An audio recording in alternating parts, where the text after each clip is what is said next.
biasa. Kalau boleh tahu, Ibu namanya siapa ya, Bu? Yona Aleta. Usianya berapa, Bu? 29. 29. Lalu nama suami Ibu? Marco. Usianya? sudah 31. Sebelumnya Ibu mempunyai berapa anak ya, Bu? Baru 1. Oh, baru 1. Lalu lanjut ya, Bu, ke pertanyaannya. Apakah selama hamil Ibu pernah mengidam? Ya, pernah. Lalu apa yang dilakukan oleh suami atau keluarga Ibu ketika Ibu hamil dan mengidam?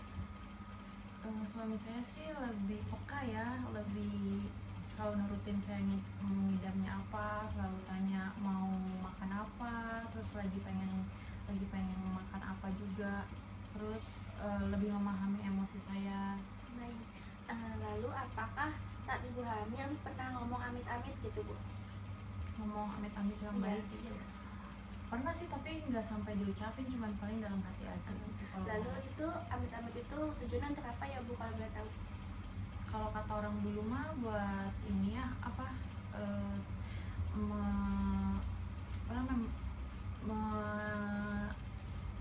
apa ya, Buat mencegah hal yang tidak-tidak ya, Bu? iya, tapi lebih ke supaya misalkan kita teh ngeliat orang yang mohon maaf ini mah jelek gitu, terus kita nggak mau, jadi kita amit-amit gitu. Iya gitu, boleh. Lalu suka membawa lidi nggak, Bu? Atau gunting kecil atau piring kecil gitu? Nggak ada, saya emang nggak pernah kemana-mana. Nggak pernah kemana-mana. Lalu bila Ibu hamil itu boleh keluar malam atau enggak tuh sama keluarganya biasanya? Nggak boleh. Nggak boleh. Tujuannya biar apa ya, Bu? Ya paur meren nggak boleh kemana-mana, karena ya kalau malam kan angin malam gak bagus, terus dingin, kalau malam juga ripuh pada Iya. pegel badannya. Buat kesehatan ya, Bu ya.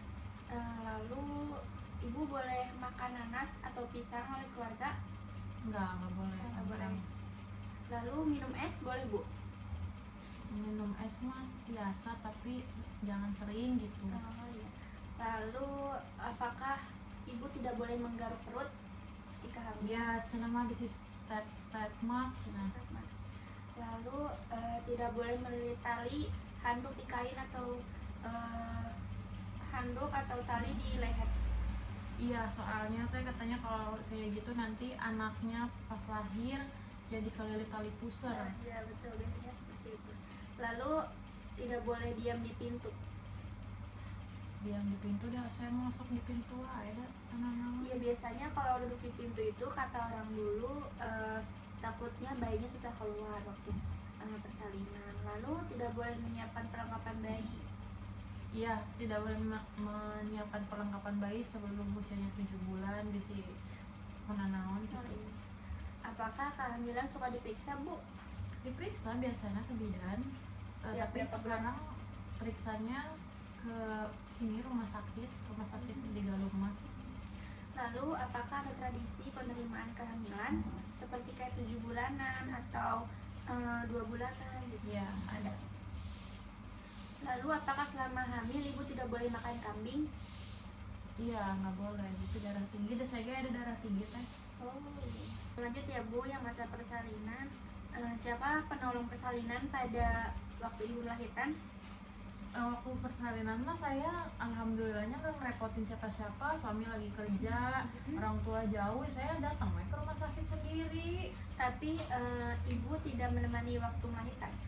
Ibu saya menemani, cuma pas udah lahiran, waktu lahirannya mah sendiri, dan suami saya juga kerja, saya mah cuma ngabarin doang. Habis itu ya udah, karena sesar juga ya, jadi ya udah tinggal suami sama ibu saya yang nyiapin peralatannya. Habis itu saya di rumah sakit sendirian karena memang lahirnya di waktu hari kerja, bukan di weekend gitu kan. Mandiri ya, Bu ya. Lalu apakah ada acara khusus menjelang persalinan? Acara khusus menjelang persalinan nggak ada sih, paling juga cuman dari jauh-jauh hari cuman nyiapin rumah sakitnya sama ngebooking kamar gitu. Jadi pas karena emang udah direncanain sesar, jadi nggak ada tanda mulus atau apa, saya cuman ya udah hari H-nya saya karena milih tanggal kan gitu, jadi ya udah saya pas tanggal itu langsung prepare sendiri gitu. Lalu Lanjut ke kala satu ya ibu, apakah ibu tidak boleh berjalan-jalan waktu pas mau melahirkan? Iya, disuruh bed rest. Disuruh bed rest. Lalu minum air jampi dari dukun? Enggak pernah. Terus dilangkahi oleh suami? Enggak ya, karena suaminya kebetulan kerja ya. Iya. Lalu membuka kunci pintu atau jendela di rumah yang tujuannya biar persalinannya lancar? Enggak ada, enggak gitu. Lalu diurut perutnya oleh dukun? Enggak pernah ke dukun saya. Lalu apakah ada budaya atau keyakinan ibu atau doa spiritual yang dilakukan selama pembukaan persalinan? Ada sih, saya baca surat Ar-Rahman. Lalu lanjut ya Bu, yang kala dua, apakah ibu disuruh untuk memukul-mukulkan lidi ke badan? Enggak, saya enggak bawa lidi juga. Terus membasuh muka, perut ibu dengan air jambi-jambi juga enggak ya tadi? Enggak. Lalu posisi ibu waktu melahirkan itu terlentang, setengah duduk, miring, jongkok atau berdiri Bu? Ya terlentang, kan saya dibius. Oh iya betul. Terus menarik ari-ari untuk melahirkan plasenta? Terus saya nggak tahu, prosesnya kan saya dibius total. Lalu plasentanya itu dibumbui nggak Bu, kayak pakai gula, garam, asam kayak gitu? Iya, sama mama saya. Itu tujuannya apa ya Bu ya? Nggak tahu tuh kata. Lalu plasenta dikubur atau dibuang Bu? Dikubur. Oh dikubur ya, di depan rumah ya Bu ya? Iya, tapi saya di belakang rumah di halaman. Ibu langsung menyusui bayinya? Iya, alhamdulillah asinya lancar. Lalu ibu mendekap bayi berarti ya, terus bayinya yang lahir dijampi-jampi nggak Bu? Enggak, cuma diazanin aja. Lalu kaki bayi diinjakan ke plasenta? Tidak. Baik, lanjut ya Bu, waktu masa nifasnya. Waktu masa nifas biasanya kan ibu nifas tuh nggak boleh tidur, itu sama nggak kayak ibu? Iya, kata orang tua sama saudara-saudara yang nengokin teh cenah jangan tidur nanti darahnya naik seni betul. Jadi tapi kenapa ya ngantuk banget kalau habis melahirkan tuh? Biasanya memang seperti itu Bu, karena ibu hamil kan 9 bulan mengandung dan butuh tenaga untuk melahirkan, jadinya biasanya lebih lelah ya Bu ya. Tapi kalau misalkan dalam medis untuk tidur di siang hari itu malah dianjurkan ibu, karena untuk biar ibu nifasnya bisa bed rest. Tapi saya suka ini ada rasa kayak nggak enak gitu sama mertua karena ibu tinggal sama mertua? Enggak, mertuanya kan berkunjung jadi teh anak saya dipegang terus gitu, sedangkan sayanya ngantuk padahal pengen juga saya yang ngerawat, cuman jadi nggak enak karena kondisi fisik sayanya jadi kayak lemah gitu. Lalu ibu diberi makan kacang-kacangan? Iya. Terus pantat ibu diberi bata panas atau abu panas? Tidak. Posisi ibu duduk melonjor? Selonjoran? Ya. Yang tidak boleh banyak bergerak? Iya.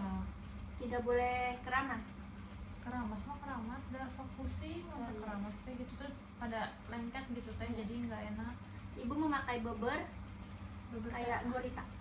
Oh enggak. Lalu kemaluan ibu dikompres parutan jahe? Tidak. Lanjut ya Bu, di sini ibu dibolehkan untuk makan kayak telur, ikan, kayak gitu yang amis-amis? Enggak boleh, soalnya kan saya sesar. Oh iya. Lalu ibu boleh makan lalapan, sayuran, atau minum jamu-jamuan? Boleh.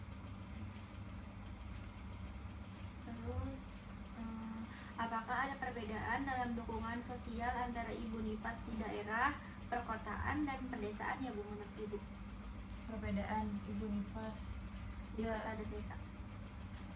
Banyak. Di Karawang mah ya perumahan sama lingkungan tempat tinggal kampung teh sok beda gitu. Kalau di kampung mah kadang-kadang ya tadi banyak hal, kalau misalkan saya pulang ke rumah orang tua kan masih kampung, sok tetangga atau saudara gitu masih suka yang hal-hal yang mitos menurut saya, tapi kan mau gak mau harus dengerin juga ya namanya tradisi gitu. Tapi kalau misalkan di perumahan mah ada masing-masing, jadi kadang-kadang saya juga suka ntar dilakuin ntar enggak gitu, jadi ya udah balance aja.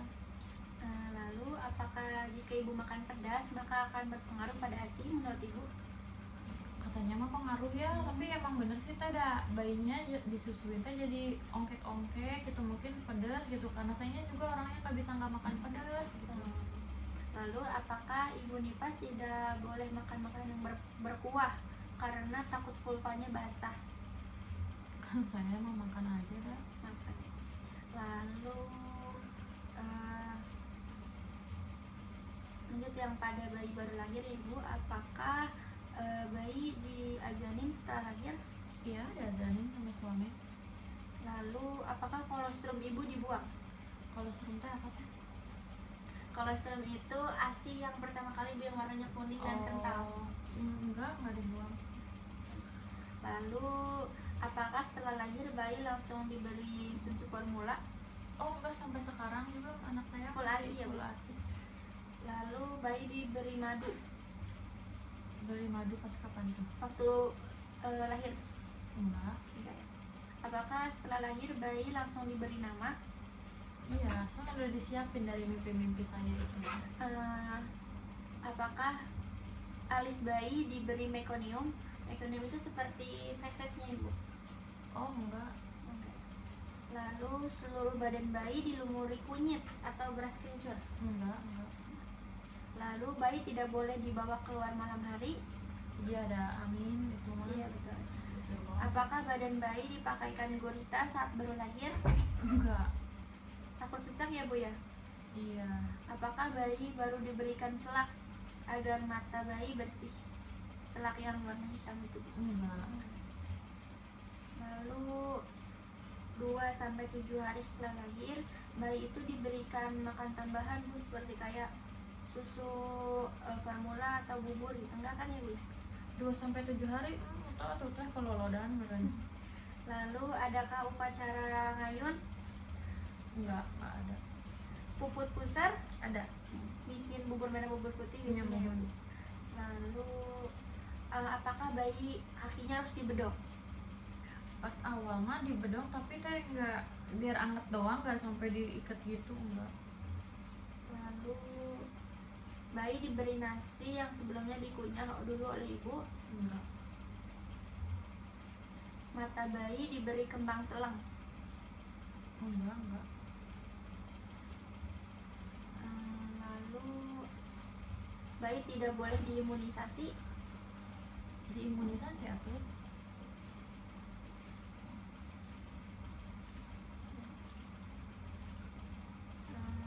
Lanjut ya bu, untuk yang KB-nya, apakah ibu ber-KB? Saat ini enggak teh. Kenapa ibu alasannya? Karena saya nggak mau badan saya jadi bengkak, jadi saya juga nggak cocok pakai KB apapun, jadi ya udah nggak pakai KB. Apa pendapat suami ibu tentang KB? Dia juga setuju aja sih, ini juga kesepakatan kita, jadi kita nggak KB, jadi berapapun anak jadi terima aja. Lalu apakah ibu pernah, tidak kan, tadi nggak pernah pakai ya, berarti menurut ibu berapa jumlah anak yang ideal? Menurut saya 4, saya pengen 2 cewek 2 cowok. Sepasang ya. Iya. Apakah keseringan memakai KB bisa menyebabkan kemandulan menurut ibu? Nggak tahu sih ya, saya sih faktornya cuma karena nggak mau badan saya jadi gendut aja. Lalu siapakah pengambil keputusan dalam keluarga tentang kesehatan reproduksi? Semuanya punya tanggung jawab masing-masing, tapi harus didiskusikan ya, namanya suami istri gitu, jadi harus ada keputusan bersama walaupun ini badan kita gitu. Tapi ya suami juga nggak pernah maksa, ada saya juga selalu konsultasi sama suami maupun sama dokter. Lalu apakah saat haid itu ibu minum jamu agar tidak sakit? Oh iya, saya harus banget minum jamu, kunyit, kalau enggak kiranti. Pandangan ibu terhadap ukuran payudara itu kayak gimana ya bu? Biasanya kata orang yang payudaranya besar itu aslinya banyak gitu. Iya sih bu, benar. Ya. Lalu apakah saat haid minum air kelapa agar darah haidnya lancar? Iya, suka minum air kelapa. Lalu apakah waktu haid pertama kali disampaikan kepada keluarga? Iya, disampaikan. Lalu itu darah pertama kalinya itu diolesi ke wajah nggak bu biasanya? Iya, biar nggak jerawatan katanya. Terus tidak boleh makan mentimun. Iya. Apakah saat haid tidak boleh keramas atau gunting kuku? Iya, kan dalam Islam mas biar sucinya barengan gitu. Apakah saat haid ketika rambut rontok harus dikumpulkan dan dicuci bersama dengan keramas? Iya, saya teh tahu tapi saya nggak pernah gitu. Lalu apakah saat haid tidak boleh minum air di bagian di apakah saat haid tidak boleh minum air karena darah haidnya tidak encer keluarnya? Maksudnya Tidak boleh minum air es mungkin ibu. tidak boleh minum air es. Ya. Nggak bisa teh saya mah. Da karawang panas teh jadi minumna saya es wae gitu. Apakah jika haid saat membersihkan pembalut itu tidak boleh dipelintir, takut menyebabkan nyeri perut? Saya nggak pernah dipelintir sih. Lalu apakah jempol kaki diinjak oleh orang yang sedang haid maka akan ikut haid juga? Biasanya kayak waktu sekolah tuh bu, misalnya kaki teman diinjak jempolnya terus jadi haid gitu. Iya, tapi itu benar sih menurut saya. Benar ya. Baik ibu, terima kasih atas wawancara hari ini. Mohon maaf bila ada salah kata. Assalamualaikum warahmatullahi wabarakatuh.